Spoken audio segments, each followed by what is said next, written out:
In 2006, a popular radio broadcast was circling around. It was called the Secrets Revealed broadcast channel. It was a man who went by the nickname of Dr. Zevagho who would break into restricted areas to gather any secrets or information about what was hidden inside of them. He would show up on random radio frequencies and would do blind inspections of the items he had stolen, meaning it was his first time looking at them in depth. He would go live every night at the same time for about a week or two, depending on the amount of things he had stolen. Then, when he had inspected them all, he would read out the frequency to tune into to hear the next series of secrets. Then he would disappear for a while, sometimes days, sometimes weeks. On June 16, 2006, he had been off the air for more than 2 months, a record-long break for him, when he finally resurfaced with a new series he titled The Vatican Files. It had appeared that he had broken into the Vatican's secret library and grabbed a bunch of items. He got through about 3 of his items before he disappeared without warning. All traces of his broadcast have been seemingly erased from existence. Until now. Over the last 10 years, I have been searching for these broadcasts anywhere and everywhere. A Reddit user by the name of Secrets and Lies reached out to me saying he had the full Vatican Files series. He sent them to me yesterday, so I'm going to play them now for you. This is the first episode of Secrets Revealed broadcast, The Vatican Files. Hey everyone, and welcome back to the Secrets Revealed broadcast show. If you're tuning in, that means you were there for the last broadcast 2 months ago, or you just have a super cool friend. Either way, welcome to the show. Our last series detailed the findings from the private case of the British Library, and boy, were there some strange books in there. This series is going to be a little different from the past ones. I know a lot of you have been wondering when I would return, and I'm sorry for the delay, but my fellow revealers, it is worth the wait, trust me. These last 2 months, my good friend Mr. Hyde has been helping me plot out and commence a dive into none other than the Vatican's secret library. We only had minutes to be inside, so we just grabbed what we could see and put it in our packs. We got a few strange journals, some neat trinkets, but like always, folks, we're going to do our first read-through and inspection live on this frequency for all to hear. As always, nothing is scripted before, and all the objects are complete mysteries to us. So without further ado, let's get rolling. Hi everyone, my name is Dr. Zevagho and this is the Secrets Revealed broadcast channel. The date is Friday, June the 16th, 2006. Let's crack this bitch open. Alright, as always, I am blindly plunging my hand into our bag of secrets. Let's see what we got. The first secret of today is a journal. This journal is bound in some kind of black leather-like covering, about a 1/4 inch thick and about 6 inches by 3 inches. The lettering on the front cover appears to have been burned into it, saying 7879. Maybe it's a diary. Okay, I'm opening the cover. The pages seem to be in good condition, but the paper feels old. Definitely not milled paper. Oh, there's an inscription on the first page. I'll read it in full here. May the angels purge this world with their holy fire, and may they cleanse the desecration with their floods, for we are sinners in the divine light of the brightest flame. Below this is the number 2317 and some words that appear to be in Hebrew. I'm not even going to attempt to read that out loud, I'll just translate it. Alright, this translates roughly into, infected souls are laid before us, only God will forgive anyone who dares. That's kind of creepy. The next page is in English, so luckily that's enough of me butchering a sacred language. I'm going to read the journal in its entirety now, which is only about 10 or 15 pages, so here we go.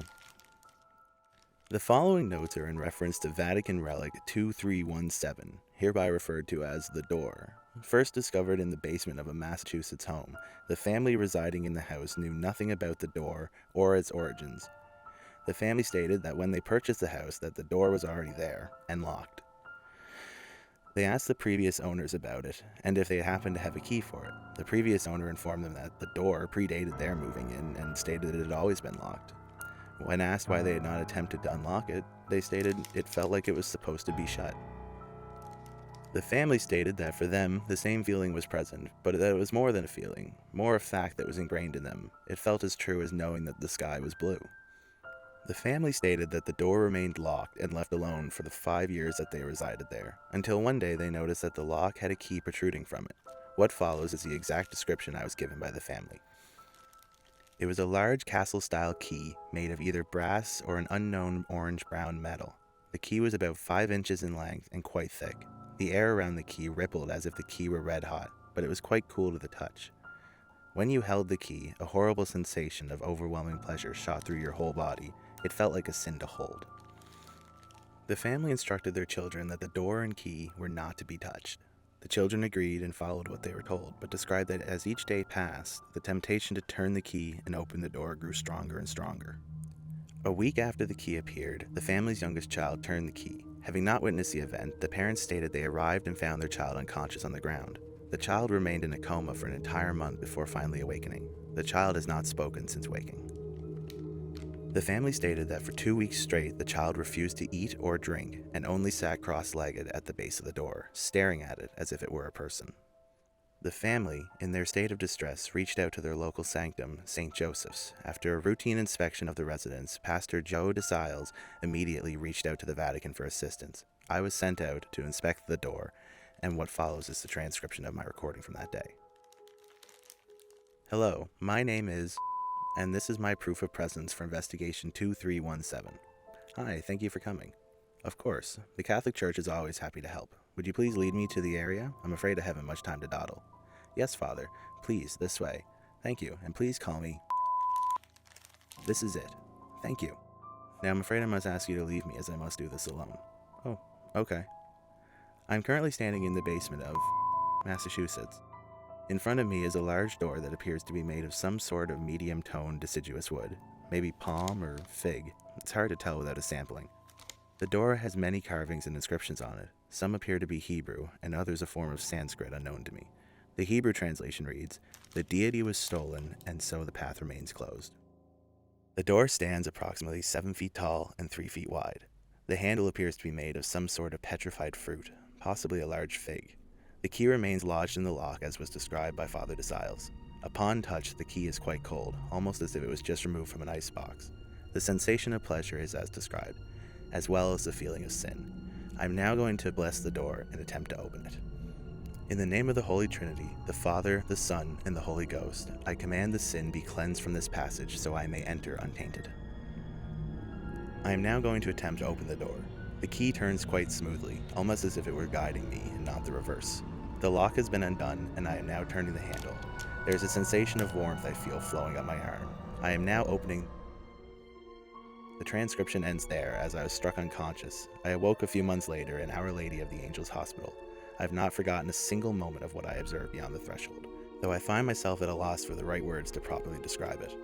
I have since instructed the Vatican to purchase the residence and allocate a 24-hour patrol to ensure no one enters it ever again. Since returning, I have been able to read the Sanskrit. What follows is a rough translation. Though much time has passed, we remained in exile for our first wrongdoing, the original befoulment, the plucking of the apple. The way shall remain blocked to us until the day of reckoning arrives. This, so saith the Lord. Wow, I don't really know what to make of that. That was quite the journal. Well, folks, either we've gotten lucky and pulled the most interesting one first, or this ride is going to get a lot more intense. I'll see you all tomorrow for part 2 of the Vatican Files on Secrets Revealed. I'm Dr. Zevagho. Thanks for tuning in.